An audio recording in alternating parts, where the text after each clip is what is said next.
Double the damage. That is just so bad, dude. Your wife's having an affair. Please be white. Oh, yeah, that's the first thing you'd have to think. No.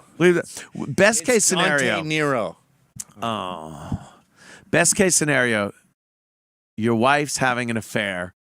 Go. What's the best case scenario? I'm going to steal this from my buddy Trevor, who discovered his fiance had dumped him and hooked up with a rabbi. That's interesting. It was so non-black guy. Yeah. That he was like, okay, so she joined a cult. Uh-huh. Now she's a Hasidic Jew. She wears a wig. She has like a skirt below her knee.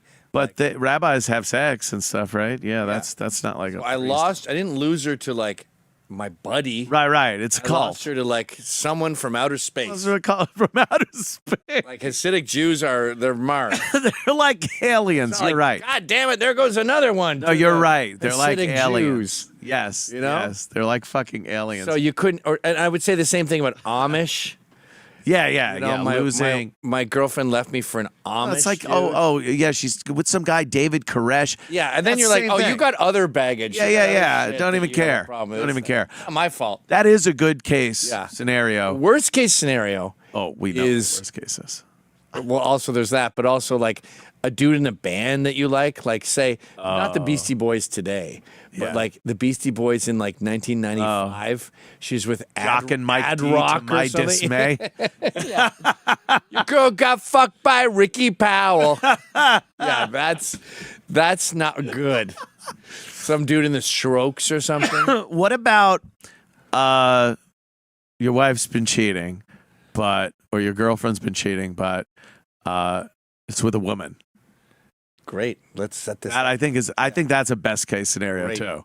That's way better than any of the scenarios I just said. Yeah. Yeah. I didn't know that was an option. It is. Why not? She's just cheating with someone. Well, I don't count that as real though. Yeah. What if you're like you could still be a couple? What if you're? We don't have to break up. Yeah. What if you? This is specific to you. Okay. So you're with Missy, and she's like, I met a girl. Yeah.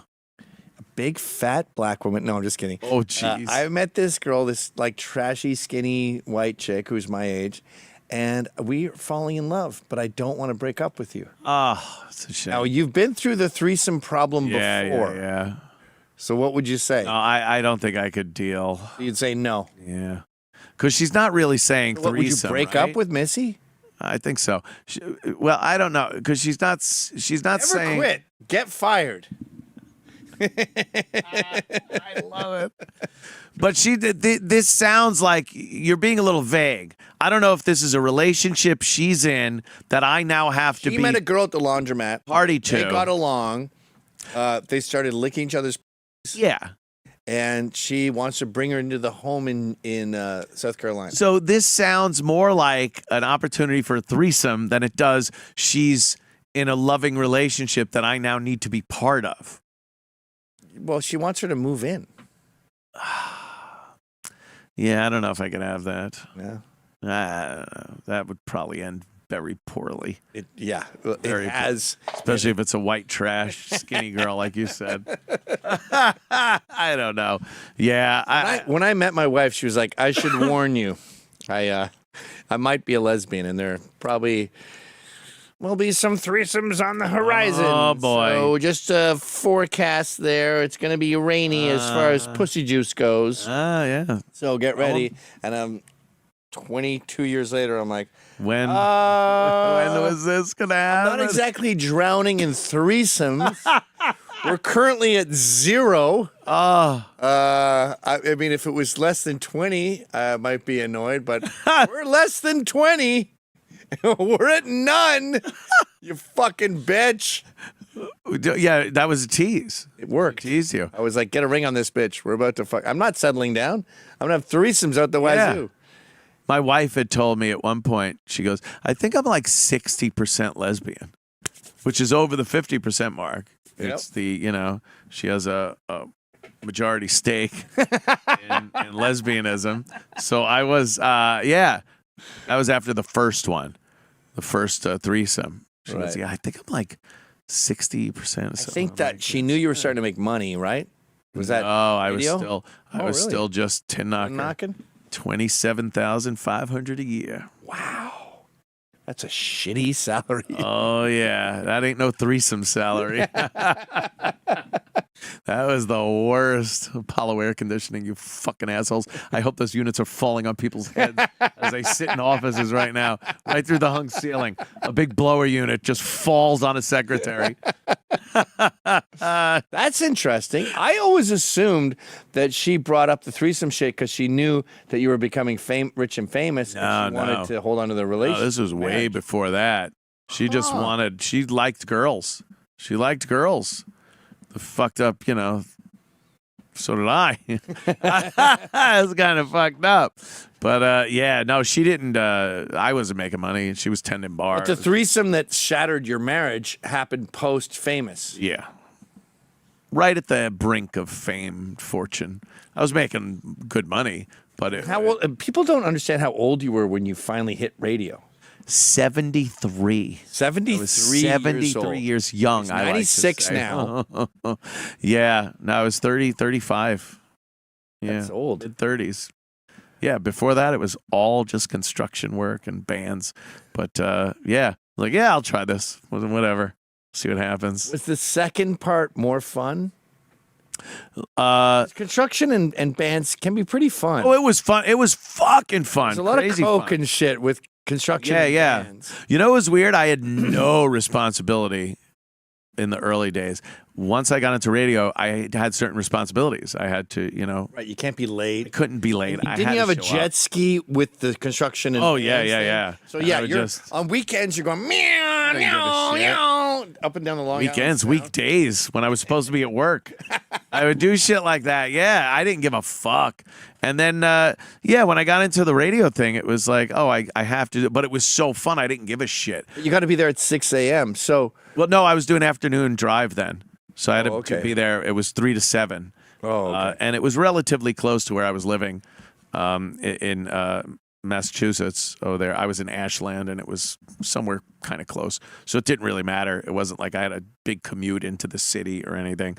And then doing it was fun as fuck. It was great. And the element of fame that started coming in, and we were going to concerts and signing autographs, taking pictures, and girls, and fucking, meeting Aerosmith and introing bands on stage at Mamakin and all the bars by Fenway on Lansdowne Street. It was a fucking blast. The fucked up thing was, though, like I was in my mid-30s. Now, a lot of these people were in their 20s. The fans were in their late teens, early 20s was like the key demo of AAF, alt-rock at the time. It was fucking, huge.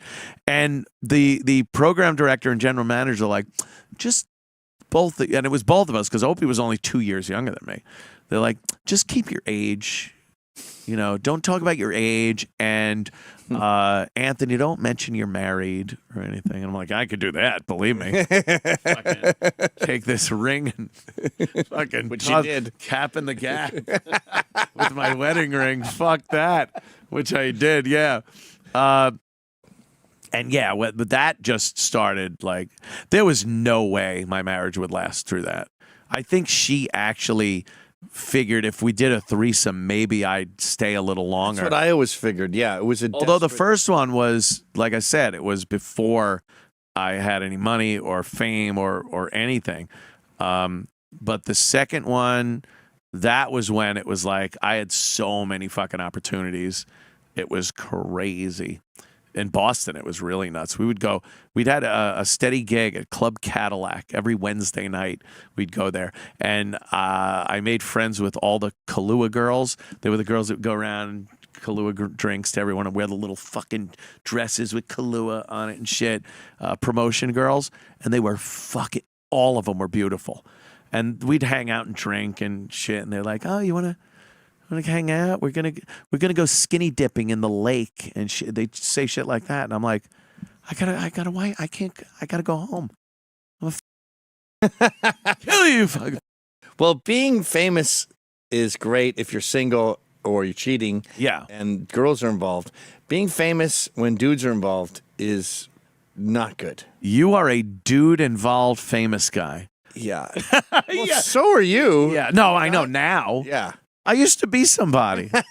When I had Rage Against the Machine tickets, believe me, I was a popular dude. Right, but your fans were 50-50 male female. No, not even 50. They were mostly dudes. Yeah, Mostly dudes. Yeah, we both have the same problem. Yeah. But the girls at the time, because we were all those bands, like we were playing we went. Because we had a promotion at a Bush concert once at the Worcester Centrum. The woohoo guys. Bush was no. Bush was swallow. Was that Bush? Everything Zen. Everything Zen. Everything Zen. I don't think so. Glycerine. Glycerine. He was married to Gwen Stefani for a little while. He was what the fuck was his Gavin? name? Gavin Rossdale. Yeah. Yeah, he was a Tiger Beat sensation. Girls fucking, I swear to you, when he walked out, it was a hiss, a screaming sound that made your ears hurt from girls just yelling for this motherfucker. Gavin Crazy. Rossdale. Gavin Rossdale. Yeah. And this motherfucker, the girls that would come to these shows were beautiful. And they wanted to, we were promoting the Can't show. fuck Gavin, but I could the They guy have- who announced the show. Yeah. That's something. Oh, and I'm not going to say that perhaps I could work out where you could meet Gavin, Oh, right. which you couldn't. But Yeah, like with has Motley Crue, they would have to suck off the roadies and everything. right, work their way up the backstage. hierarchy. And then you suck off like 4 roadies. yeah. You're like turgid with cum.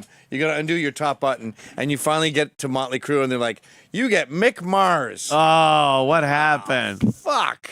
Or you off 4 roadies, and they go, well, they're right through that door, and you open it, and you're outside. But wait a minute. Right?